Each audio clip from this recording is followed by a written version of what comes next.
म security office चलाएर बसिराखेको बेलामा युवराज कँडेलसँग केही वर्ष अगाडि भेट हुन पुग्यो। भेट भइसकेपछि उसले मलाई न्युज 24मा तान्नलाई कोसिस गर्यो। मैले जान्न भने केही भिडियोहरू खिचेर लिएर गरिदिएँ। त्यसपछि रवि दाई दीपक दाई दुइटै भएर मलाई तान्न धेरै कोसिस गरेँ। केही समयसम्म मैले जान्न मेरो यत्रो बिजनेस छ भने महिना 1.5 लाख कमाएँ। तर जब पछि भयो अति प्रेसर गरेपछि ठिकै छ नि त काम गरौँ भन्ने सोच भयो। त्यसपछि मैले भने म फुल टाइम काम गर्न सक्दिनँ, मेरो सेक्युरिटी अफिस छ, कन्सल्टेन्सी छ भने हुन्छ त पार्ट टाइम गर भन्न थालेँ। महिना 15,000 दिए। त पनि ठिकै छ भनेर काम गर्न थालेँ, केही भनिनँ। त्यसपछि मलाई सबै तेरा अफिसहरू तोड, फुल टाइम यहाँ गर्नै पर्छ भनेर प्रेसर गर्न थालियो। मैले त्यही भने बमोजिम अफिसहरू पनि सबै छोडेँ। मेरो कमाइको भाँडा सिद्धियो। सिद्धार्थ ब्याङ्कमा त्यत्रो ऋण थियो, अहिले पनि छ। त्यो तिर्नु मैले कसरी भने त थालो गर्दै भन्दै जाँदा गर्दै सोच्दै जाँदा म अगाडि नै डिप्रेसनमा पुगिसकेको थिएँ यही ऋणको कारणले।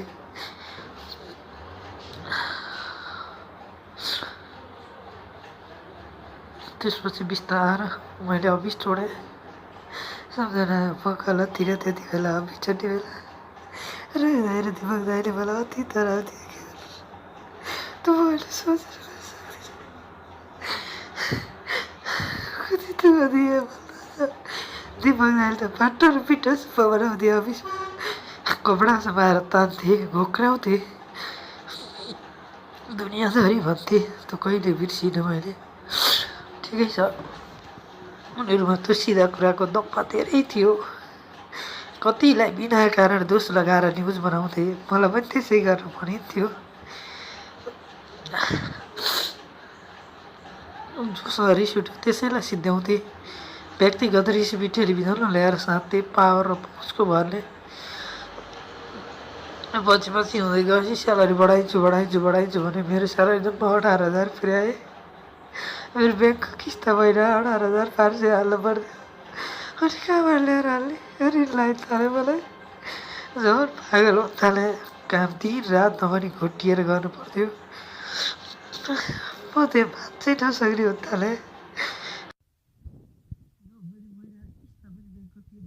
त्यसपछि ब्याङ्कले जहिले मलाई टर्चर गर्न थाल्यो, तेरो जग्गा लिलाइ हुन्छ भनेर ऋण सिन गरेर ल्याएर किस्ता तिर्थेँ जसो तसो। अनि मैले तल बढाउन धेरै भने न मलाई निक्लन दिएँ, जब मलाई तल बढाउने अत्याधिक टर्चर हुन थाल्यो। रवि दाइले यति काम लाउँथ्यो मलाई, रात पनि नभनिकन काममा जानु पर्थ्यो। मैले कहिले अति दुःख गरेँ, अति गरेँ, तलब कहिले बढेन। थोत्रो बाइक दिएको थियो, महिनाको 4,000 5,000 बाइकमा खर्च हुन्थ्यो। 18,000 लास्ट 2 महिना 19,500 भयो। त्यो 19,500ले मैले के गर्न सक्दैन। कोठाको भाडा तिर्नु पर्थ्यो, सम्झना तिमीलाई खर्च दिनु पर्थ्यो, मैले पेट पाल्न पर्थ्यो, बाइक पाल्न पर्थ्यो, यताउता जाँदा खर्च हुन्थ्यो। त्यसपछि मैले न्युज 24मा छोड्ने निर्णय गरेँ।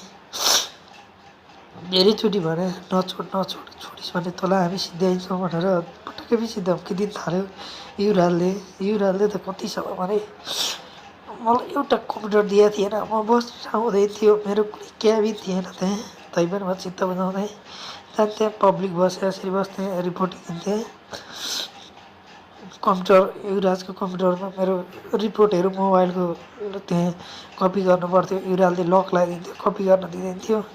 जब बेलुका रिपोर्ट कपी नभए मैले बजाउन कसरी सक्थेँ र माथि एडिटिङमा गएर कपी गर्थेँ।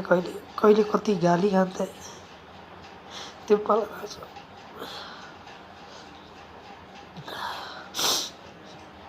त्यसपछि अति पीडा हुन थाल्यो। होइन न्युज 24 मैले छोड्नुपर्छ भन्ने मनस्थितिमा पुगेँ म।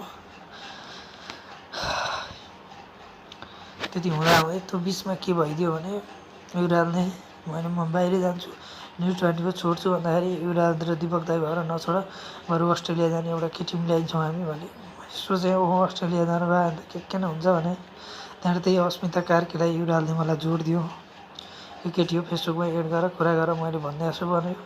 मैले फेसबुकमा एड गरेँ, कुरा गरेँ, हाम्रो स्टोरी सुरु हुन थाल्यो, हाम्रो भेट हुन थाल्यो, सबै थोक हुन थाल्यो। हुँदाहुँदै एक कान दुई कान हामी नजिकिन थाल्यौँ। मैले उसलाई हरेक कुरामा सहयोग गरेँ। उसलाई क्लास जान्थ्यो बिहान बिहान पढ्नलाई, बिहानको प्रिपेरेसनको लागि पुतली सडक त्यहाँ पुर्याइदिन्थेँ। अनि बिपी हस्पिटलमा जाहिर लगाइदिएँ। हरेक कामहरू सानो सानो काम मलाई लाउँथे, ब्याङ्कको खाता खोल्नेदेखि लिएर हरेक कामहरू मैले गरिदिन्थेँ। पछिल्लो समय उसले मलाई हेप्न थाल्यो अत्याधिक, त म खाँथेँ यान भनेर म टाढिन गएँ। त्यसपछि त्योभन्दा पहिले मैले न्युज 24 जसरी भए पनि छोड्नुपर्छ भन्ने डिसिसन गरेँ। छोडेर म माउन्टेनमा जोइन भएँ। माउन्टेनमा जोइन हुने बित्तिकै मलाई युवराजले त अब फसिस् भन्यो। ठिकै छ, म फसेँ भने फसेँ भन्ने कुरा भयो। नभन्दै युवराजहरूको प्लानिङ भनेर रहेछ। युवराज र रविदा मिलेर मलाई फसाउने प्लान बनाएर रहेछन्। अहिले मलाई फसाउँदैछन् भन्ने मैले सबैतिरबाट थाहा पाएँ। सबै साथीहरूले शालिक तँलाई फसाउँदैछन्, त के गर्छस् अब भनेर क्वेसन गर्न थाले। त्यसपछि मैले यो डिसिजन लिएँ, मलाई माफ गरिदेऊ सम्झना। करोडौँको सम्पत्ति छ मैले जोडाएँ, तिम्रो त्यसमा सहयोग त छ, तर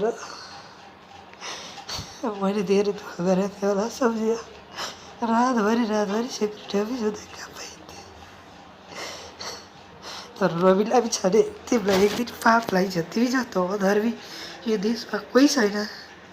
दुनियाँलाई थर्काएको छौ, लुटेका छौ, कति छौ, करोडौँको गुफ लिएका छौ। मलाई भनिस् भने मारिदिन्छु भन्थ्यौ। रविलाई पनि छाने तिमीलाई एक दिन पोल्ने छ त पैसाले, याद गर। यति पोल्छ नि रवि, यति पोल्छ। मलाई पहिलाको 18,000 दिएर तिमी करोडौँ कमाउँथ्यौ। तिमीलाई यति पोल्छ रवि, तिमी जस्तो भ्रष्ट, तिमी जस्तो अरू कहिले पनि वर्ग दिँदैन नसक्ने मान्छे यो देशमा कोही छैन। रविका अन्धभक्तहरूले केहीले भन्लान् रवि राम्रो हो भनेर, तर रविको असली रूप देखिन अझ केही वर्ष लाग्छ। अहिले रविले सिधै आफूले पैसा लिँदैन, वेलकम मार्फत, जुन वेलकम एडभर्टाइज गर्छ सिधा कुरामा, त्यसले पैसा उठाउँछ।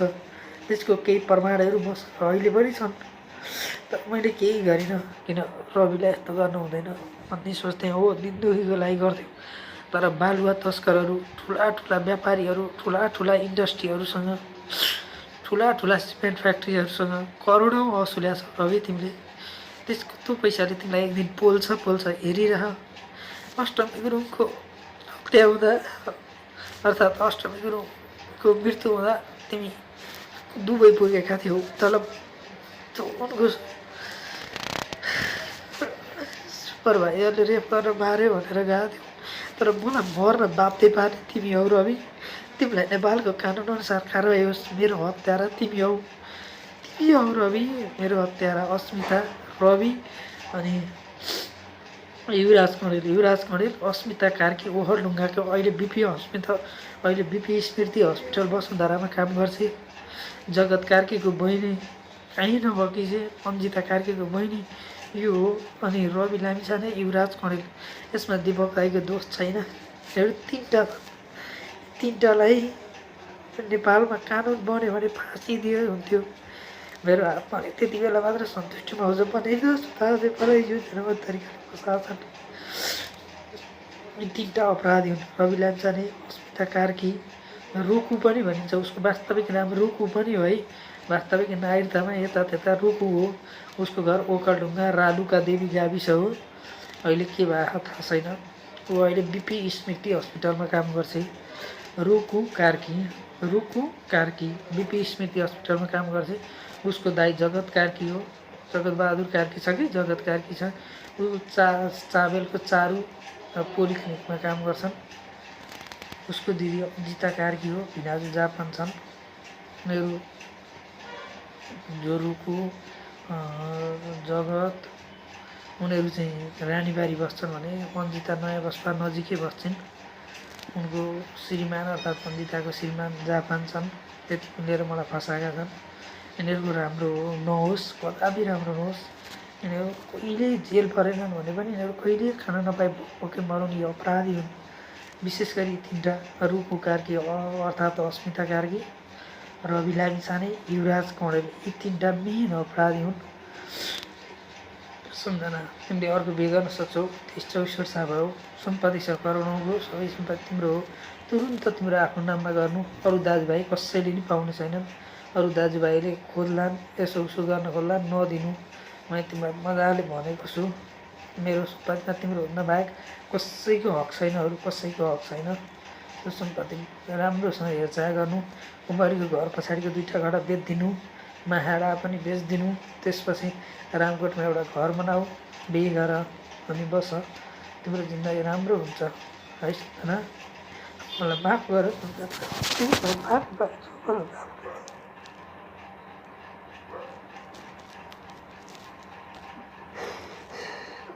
आमा बुवा माफ गरिदिनु होला, आमा बुवा माफ गरिदिनु होला। केही यस्तोमा सक्नु खुसी हुँदैछ। अब के गर्नु, मेरो नाते त्यस्तै हो।